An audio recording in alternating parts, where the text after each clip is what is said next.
Hello and welcome to the Yacht Channel podcast. Today we're going to have a conversation with a yacht designer who is legendary, and behind me are some of the yachts that he has designed.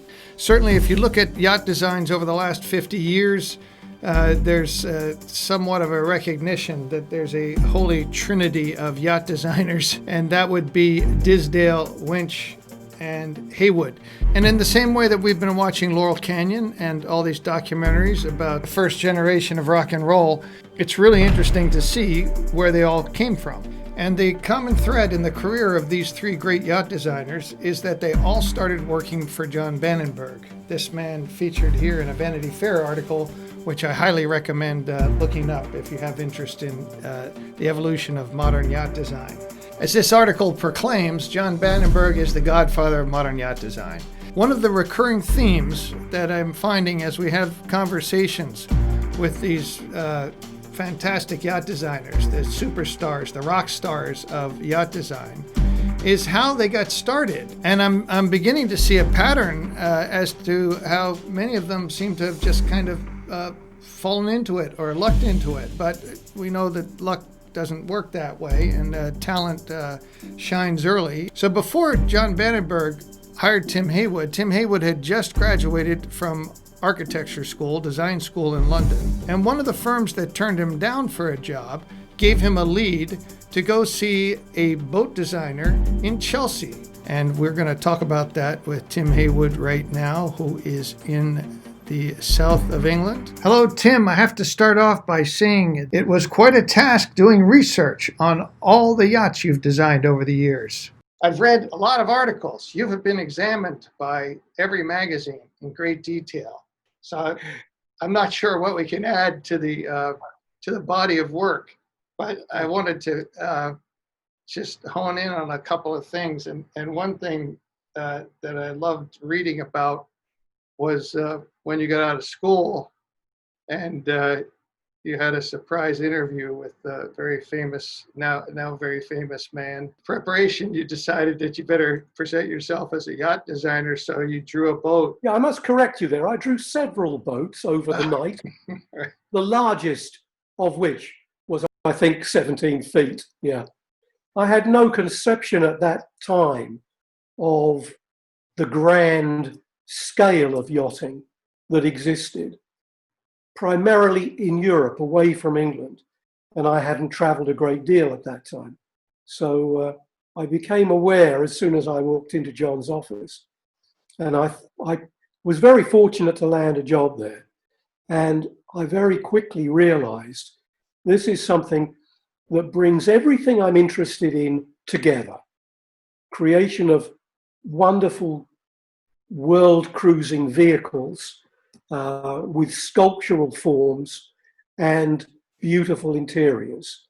You know, I've always been interested in carpentry and joinery and creating those beautiful things. And this brought it all together, like no other field really in the design world. When I think of you and Disdale and Winch, there are people following along behind you, but that group and that generation, you are the large yacht industry. I've had a great career and still have a great career drawing these beautiful boats. But very often, at least in my limited experience, the people that are inspired to pay for these boats and have the desire to own them, they come to you rather than going to the yard and then the yard coming to you. Is that not correct? That is correct, yes. The reverse has happened when a client went to a shipyard and actually signed a contract to build a yacht designed by myself without having told me. But usually the client's representative or captain or whatever will contact the designer first to produce a design, which then would go out to maybe 4 or 5 shipyards for a quote to the client. And to what extent do you have to get inside this person's head? Because this is somebody that you presumably you've never met before, didn't know, may not have heard their name before, and they call up and they say, it's an American. You know, I just sold my car dealership or my pizza chain or whatever, and I saw one of your boats, and you're the guy. Now, what do you do? I try and find out as much about the person as I can, thanks to the World Wide Web. But also, I'll sit down and talk to them about what they're looking for. Invariably, they'll say they like a specific boat that I may have designed. If it's a boat that's designed by another designer, I'll tell them to go and talk to that designer. But I have to find out whether they want an aggressively modern yacht, or a modern yacht, or a classical yacht, or something wild and wacky. And I like to try and produce a boat which I consider to be timeless. These yachts are going to be sailing around the world, hopefully, for the next 100 years.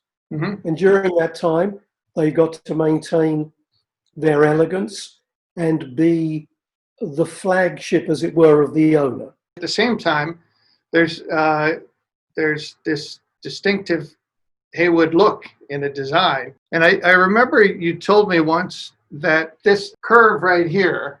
Yeah, the S shape. What's the most distinctive Haywood design pattern, or would you even want to say?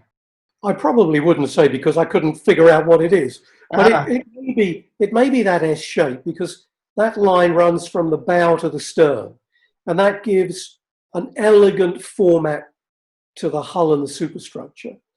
And that, coupled in plan with some curvature and movement, like the exaggeration of the wing station, which is something that adds to those sculptural forms, which I always think of as athletically feminine.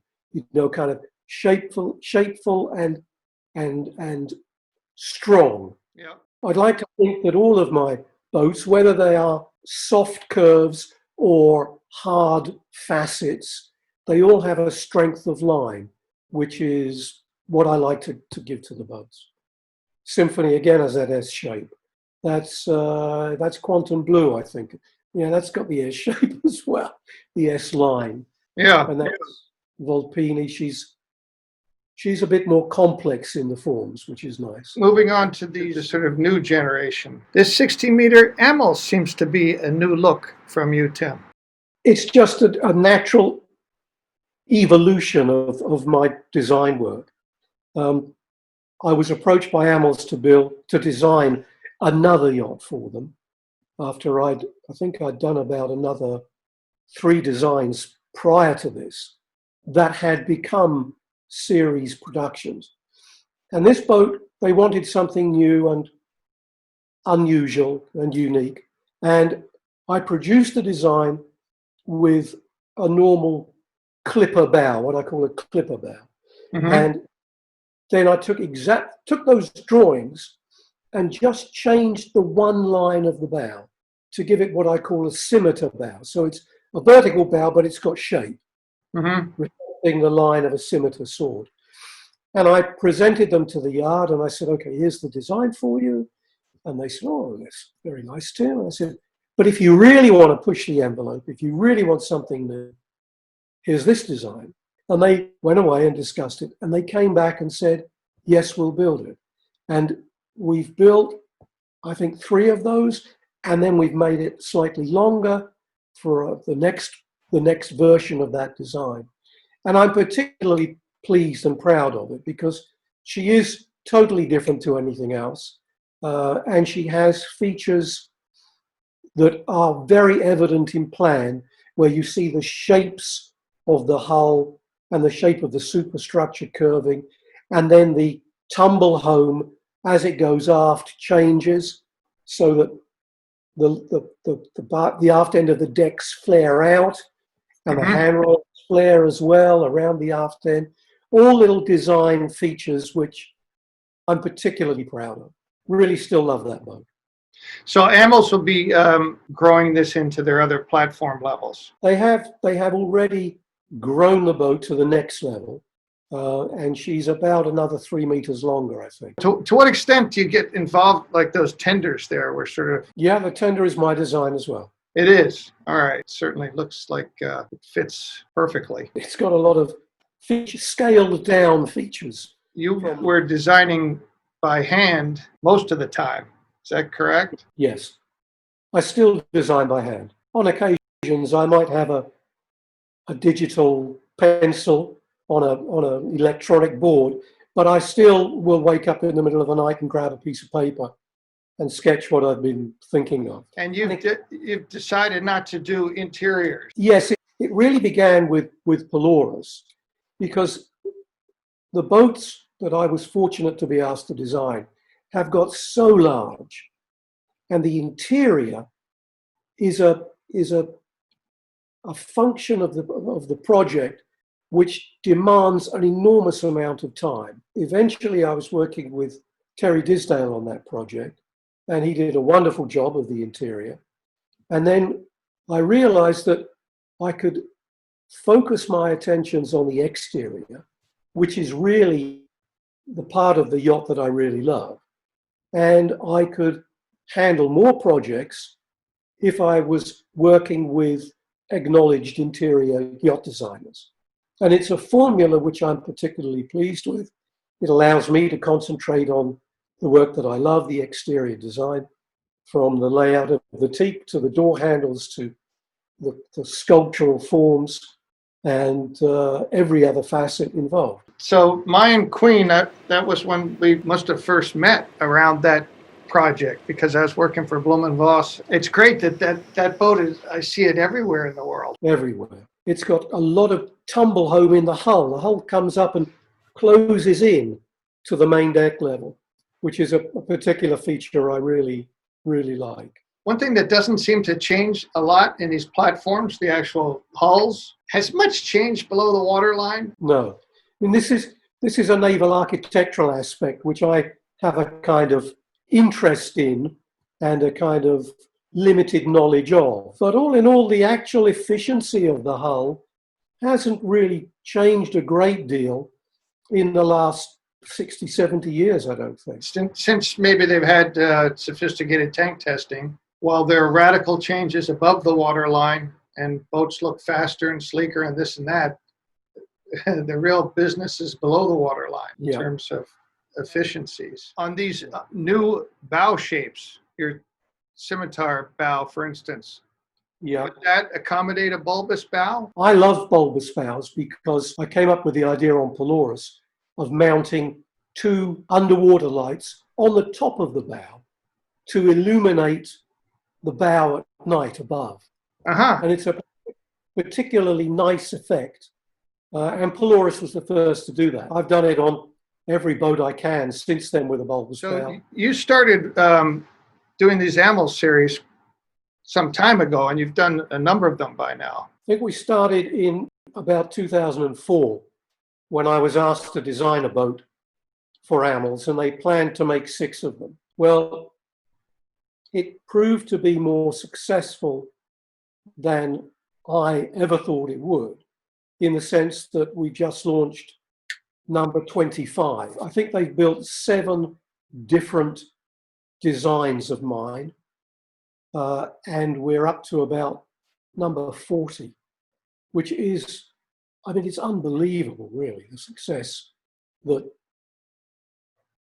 Vanessa and I have had with Amels and the success that Amels have had in the marketplace. And it did prove to be successful because when a client was approached and shown the boats, we were already building and delivery times were reduced. So that was another trump card for the yard to play in their sales to clients, potential clients. But in fact, the other shipyards were essentially building on platforms, but they weren't calling them platforms. They just happened to have similarities. The specifications were remarkably similar. I've seen some examples of that, yes, indeed. But Amels embraced it, which I applaud. I mean, it was a very honest move by the yard, and they really have proven to be straight and clear about what they were doing. And they've reaped the benefits from it. Well, the market has responded because the resale value holds up remarkably well, due to the design, the quality, and the fact that, all right, this is that model of animals. And as with cars or aircraft, as the price of the new one goes up, it's going to drag along the resale price. I think the value of the yachts I've been involved with, I'm pleased to say, has remained pretty constant and even sometimes increased substantially. I have one boat that has been sold 5 times, and every client has made a profit on that boat. So here is Al Mirqab, 133 meters. And is this the largest one you've done, or maybe not? No, not quite. That's Al Mirqab out of Cush Yachts, a remarkable boat. As the boats that you're designing grew, Yes. I mean, on a vessel like that, suddenly you've got enormous real estate on the deck. Don't necessarily have that many more people on board. That must have opened up new opportunities and challenges. What do you do with all that space? Most of these boats, in fact, all of them, are the size they are to meet the demands of the client and to fulfill the functions he requires. So yeah, the boat, a normal yacht will probably have 12 guests on board. But there are boats that have been built specifically to have 40 guests. And if you have 40 guests, you're going to need maybe 80 crew. And you're going to need all the functions, all the facilities that the guests are going to require. So you're going to need hairdressing, saunas, gyms, wellness centers, swimming pools to cater for more people. I think none of the boats I've been involved with, the clients have come and said, it's going to be 100 meters and not a meter longer, because the design evolves really from the inside out. You've got to begin planning the cabin spaces, the service spaces, the crew accommodation, the owner's suite or the owner's deck. And then that establishes how long really the boat needs to be. Where do you see things going? Now, you asked about the biggest project we've done. That's a boat called Topaz, which is 147 meters. And the ability to not go into ports, but to stay out anchored in the bay is actually a positive situation, because these boats, the security on them has got to be so good. The clients need to be protected at all time in a world of privacy. And that's what these boats give them. But the ability to sit outside in comfort, outside of a port, I think is a major attraction of these big boats. You take your world with you wherever you want to go, and you are safe and secure and private. And it's a wonderful way to live. Everyone needs a yacht. Well put, well put. We're living in, I would say, unprecedented times, but hopefully this pandemic will end soon.